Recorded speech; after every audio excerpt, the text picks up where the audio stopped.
Lundi 28 juillet, les amis. Salut à tous. J'espère que vous êtes en forme après ce week-end. Lançons ensemble une nouvelle semaine. Revue de presse internationale, spécial mercato en cette période. Ça y est, je vais vous dire où va jouer Thomas Müller la saison prochaine. Mais c'est par là qu'on va commencer avec la relation Real Madrid-Liverpool qui s'intensifie. Rodrigo dans un sens, Ibrahima Konaté dans l'autre. Regardez, double page tout de suite dans les colonnes du quotidien espagnol Marca de ce matin. Xabi Alonso, le coach du Real Madrid, au cœur du jeu, lui qui vient d'accueillir Trent Alexander-Arnold en provenance de Liverpool, voilà comment on parle de cette relation, et qui vise Ibrahima Konaté, le défenseur central, pour la défense centrale du Real Madrid. Dans l'autre sens, on nous dit que Liverpool aurait visé Rodrigo pour compenser le départ de Luis Diaz pour le Bayern Munich. Ça y est, c'est fait, on en parle dans quelques petites secondes. Aujourd'hui, les confrères de Transfermarkt nous disent que le Brésilien vaut sur le marché 90 millions d'euros. La question est donc là, les amis. Voyez-vous Rodrigo rejoindre Liverpool et voyez-vous Ibrahima Konaté dans l'autre sens rejoindre le Real Madrid, où un autre nom fait l'actualité ce matin? Regardez, vous vous en souvenez peut-être, Brésilien lui aussi, c'est régné. Le Real avait lâché 30 millions d'euros en 2020. Il n'est jamais entré dans les plans de l'équipe première. Depuis, il a été à chaque fois prêté du côté du Borussia Dortmund, Girona, Frosinone en Serie A ou encore Grenade. Que va-t-il se passer? Le Real est passé à la méthode dure, car on veut bien évidemment récupérer éventuellement de l'argent sur lui. Lui souhaite s'entraîner pour être compétitif. Aujourd'hui, eh bien, le Real a décidé de lui fermer les portes de la cité sportive. Attention à ce dossier, affaire à suivre. On revient au Real, à Liverpool et au Bayern Munich. Luis Diaz, ça y est donc, les amis, quitte les Reds pour prendre la direction du Bayern Munich. J'adore ce montage, il y en a bon nombre sur les réseaux sociaux. C'est un chouïa grossier, mais c'est tellement rigolo. Vincent Kompany, le coach du Bayern, boc de bière à la main, qui accueille, regardez, Luis Diaz avec ce nouveau maillot du Bayern Munich. Diaz off, more cash for Isaac. Est-ce que ce cash qui va arriver à Liverpool va servir aux Reds pour aller chercher maintenant Alexander Isaac de Newcastle? On en parle depuis un petit moment. Plus de 65 millions de livres. C'est ce que va verser le Bayern à Liverpool, qui a donc donné son OK. Il est autorisé à quitter, ça y est, le stage d'été au Japon, direction Munich, pour passer la visite médicale. D'ailleurs, regardez au passage l'une des dernières photos avec les copains dans le bus au Japon. Il est là, le père Luis Diaz, notamment avec Darwin Núñez. Attention, lui aussi pourrait quitter Liverpool. On en parle dans quelques petites minutes. Et donc, 270 millions, c'est déjà la somme qu'a lâché Liverpool sur ce marché des transferts complètement fou en Première Ligue. Regardez Liverpool qui truste d'ailleurs les 2 premières places de ce ranking, le top 10 des plus gros achats du côté de la Première Ligue pour déjà près de 800 millions d'euros. C'est complètement dingue. Les 2 premiers, Wirtz, 136 du Bayer Leverkusen et Ekitike de l'Eintracht Francfort pour 91 millions. Le top 5 se suit avec Mbeumo, le copain, l'international camerounais, on salue tout le Cameroun, 81,2 en provenance de Brentford pour United, et puis Gyökeres, ça vient de se faire, Arsenal,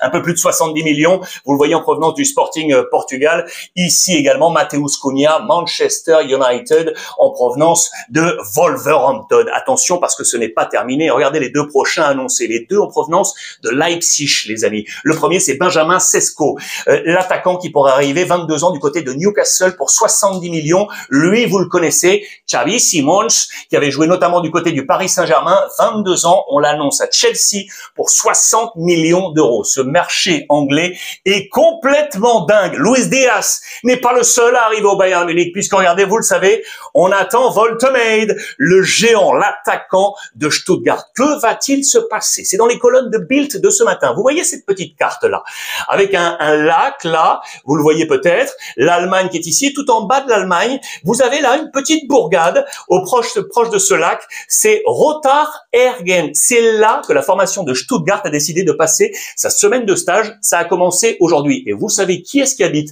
justement ici? Regardez, avec l'écusson du Bayern, à quelques kilomètres, le président d'honneur du Bayern Munich, monsieur Uli Hoeneß, habite à une dizaine de minutes en voiture, à quelques kilomètres à Bad Wiese, et qui habite justement dans cette même ville de Rothaarergen, le directeur sportif du Bayern, monsieur Max Eberl. C'est sûr que ces 2 hommes vont profiter de la situation géographique pour bien évidemment accélérer la venue éventuelle de Nick Woltemade en provenance de Stuttgart. Je vous le rappelle, une valeur marchande aujourd'hui à 30 millions d'euros. Il était arrivé libre à Stuttgart en provenance du Werder Bremen à l'été 2024. Il y a un gros coup à jouer là, vous l'aurez compris, pour Stuttgart.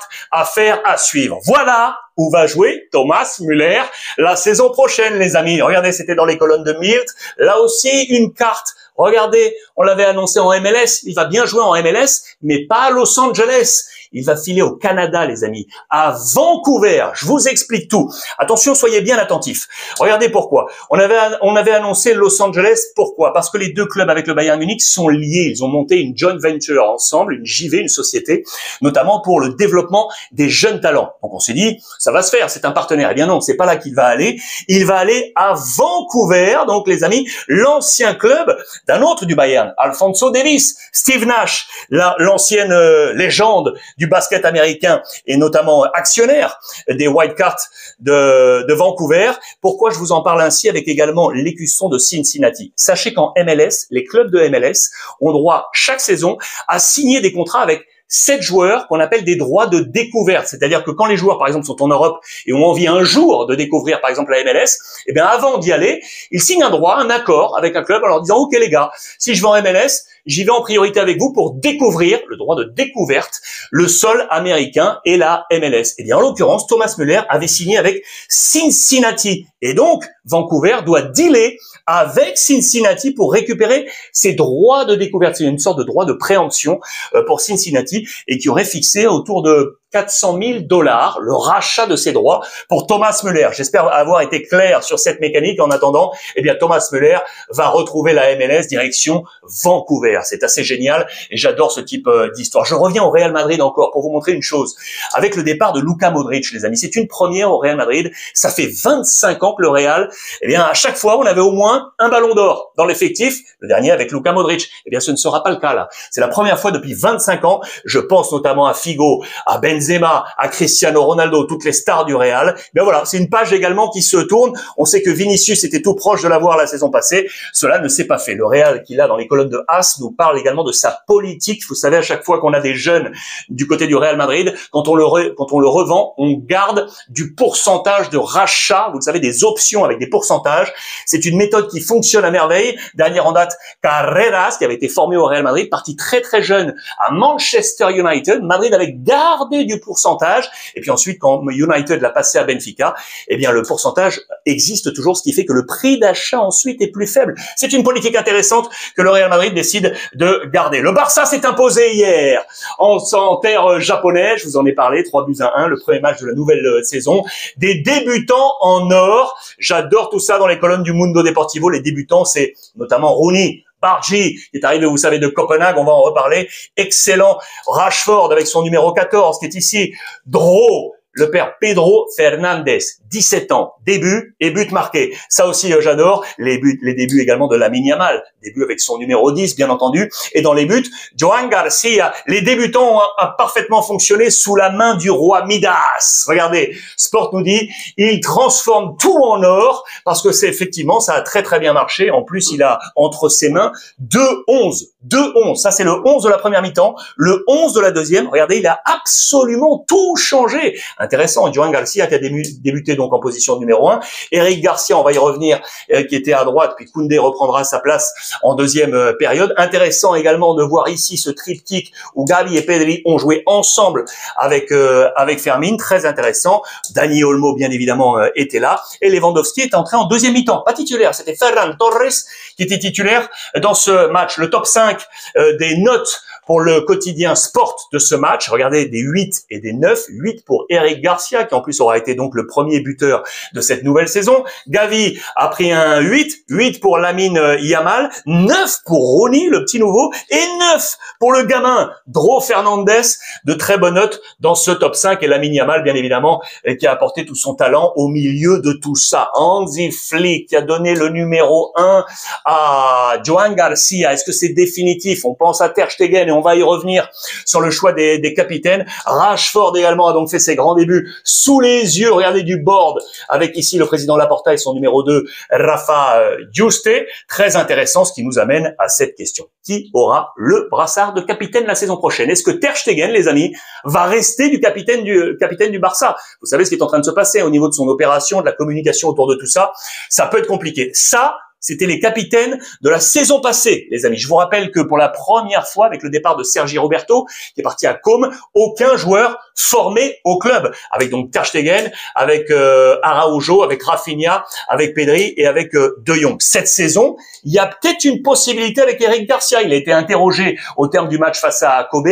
La réponse a été claire. Tout ça, c'est à la fin de la tournée. Et celui qui aura le dernier mot, c'est le boss. Bien évidemment, c'est Hansi Flick, affaire à suivre. Un ancien du Barça, les amis, qui était passé. Bien évidemment, Joao Félix, je vous en ai parlé hier. Ça, c'est une bonne petite bombe. On l'annonçait à Benfica, de retour à la maison. Direction Al Nasser pour le joueur de Chelsea, convaincu par ses deux compatriotes. Ils sont là. Jorge Jesus, le nouveau coach, et bien évidemment Cristiano Ronaldo, compagnon en équipe nationale. Le Al Nasser a lâché, les amis, 35 millions d'euros pour racheter 70%, Chelsea en a gardé 30, 70% de la propriété de Joao Félix pour le faire venir. Écoutez bien les émoluments. Je vous rappelle que l'agent est Jorge Mendes. Benfica lui proposait 3,5 millions d'euros la saison. 13,5. C'est ce que lui propose le club d'Al Nasser. Le choix a été compliqué, l'argent. Eh ouais, le choix de l'argent finalement pour Joao Félix et rejoindre ainsi Cristiano Ronaldo. On parlait de Milan, ex-Milan. Eh bien, regardez, les Milanais, eux, ils sont là avec Max Allegri. C'est à la une de la Gazzetta dello Sport avec Leao. On est en plein sprint parce que Milan a été superbe face à Liverpool. Le sprint, c'est quoi? Parce qu'on a le calendrier. Regardez, le 17 août prochain, il y a déjà un match très important avec le premier tour de la Coupe d'Italie face à Bari, et puis ensuite la première journée le 23 août face à la Cremonese, Lecce, Bologne et l'Udinese. Pour les 4 premières journées de Serie A, les valeurs fortes, là aujourd'hui, les leaders, avec Leao du côté de Milan, ça s'est vu face à Liverpool, eh bien il est là, Leao bien évidemment, Mike Maignan, capitaine, le français, le gardien de but, et puis ça c'est intéressant, l'homme retrouvé, Loftus-Cheek, on attendait qu'Allegri le remonte, il y avait 4-5 joueurs qu'on a besoin de rebooster, notamment Loftus-Cheek qui a été très bon face à Liverpool. Donc on est vraiment en plan de bataille du côté de l'AC Milan, véritable sprint, et notamment pour aller chercher le numéro 9 pour aider avec Leao. Et on pense à qui? Vous le savez, on pense à Vlahovic. On va en parler, les amis. On pense à Darwin Núñez. Voilà pourquoi je vous le montrais sur la photo tout à l'heure. Mais attention, il y a un troisième nom qui est apparu. Le voici. Vous vous en rappelez peut-être? Il a joué à Amiens en 2022-2023, les amis. C'est Tolu Arokodare, vous le voyez, le Nigérian qui est aujourd'hui du côté de Genk en Belgique, 1m97, boum, ça amène du talent. Aujourd'hui, c'est 18 millions d'euros en valeur marchande et donc Milan aurait un œil sur lui pour le faire venir éventuellement dans cette position donc de neuf pour accompagner Leao. Milan toujours avec l'ultimatum qui a été posé au club belge encore de Bruges cette fois, parce que vous le savez, regardez, ça c'est la reprise des championnats principaux en Europe. Le Danemark a repris le 18, la Belgique a repris là le 25, Bruges est là et Taré, le directeur sportif de l'AC Milan, a été clair. C'est tu viens ou tu viens pas. C'est ici ou ailleurs. Mais ça sera dernière proposition. On est en mode ultimatum. Jachari va-t-il rejoindre l'AC Milan? Affaire à suivre. La Juve, les amis, avec deux feux très clairs. Vlahovic, bien évidemment, pour le patron Comoli, l'ancien président du TFC. Vlahovic, que va-t-il se passer? Est-ce qu'on le garde? Est-ce qu'il va filer du côté de l'AC Milan? Et ça, c'est l'autre cas, bien évidemment, c'est Randal Kolo Muani. Allons-nous le garder? Il y a un troisième cas qui est là, Weah. Kolo Muani, la Juve veut le garder. Je vous rappelle le Paris Saint-Germain qui en veut 50 millions, mais qui finalement serait OK pour une option à condition que ce soit une option d'achat obligatoire. La Juve est en train d'examiner tout ça. Il y a d'autres attaquants qui sont visés aujourd'hui, mais il y a un autre feu qui vient d'arriver, c'est celui de Weah. On pensait que tout allait être fait avec l'Olympique de Marseille, ça semblait OK, et depuis quelques heures, les amis, on s'interroge quant à savoir si Weah rejoindra, oui ou non, l'Olympique de Marseille. Son conseil, l'avocat Batou Sambag, est actuellement du côté de Turin, c'est ce que nous dit en tout cas la presse italienne. Certaines déclarations qui auraient été ramenées ici disant que certains dirigeants de la Juve font tout pour qu'ils viennent, et un ou deux mettrait peut-être quelques bananes sur la route pour finalement pas que ça se fasse. Le dossier est à suivre. Damien Comolli est en train de gérer tout ça, bien évidemment. Damien Comolli qui accélère également sur ce dossier. Je vous en ai parlé également, c'est Yulmand, le milieu de terrain du Sporting Portugal, très attendu. D'autres noms également sur ces tablettes. Je vous l'avais dit, l'international marocain Amrabat.